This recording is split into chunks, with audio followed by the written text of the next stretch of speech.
ചില മരണങ്ങൾക്ക് നമ്മളിങ്ങനെ കയ്യടിച്ച് പോകില്ലേ. കഴിഞ്ഞ ദിവസമാണ് എൻ്റെ ശ്രദ്ധയിലേക്ക് വന്നൊരു വാർത്ത. 2 പിഞ്ചുങ്ങളെ തലയറുത്ത് കൊന്ന ഒരു രക്ഷിതാവിനെ ഉത്തർപ്രദേശിലെ പോലീസ് വെടിവെച്ച് കൊന്നു.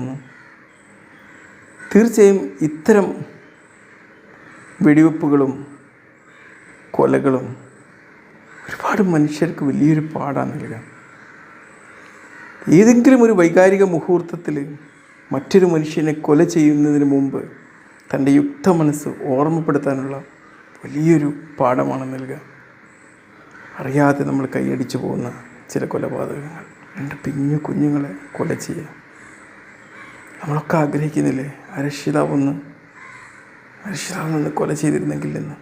ഈ വാർത്ത കേൾക്കുമ്പോൾ തന്നെ അല്ലേ, അനീതിക്കോ കൊലപാതകങ്ങൾക്കോ മൂല്യാധിഷ്ഠിതമായ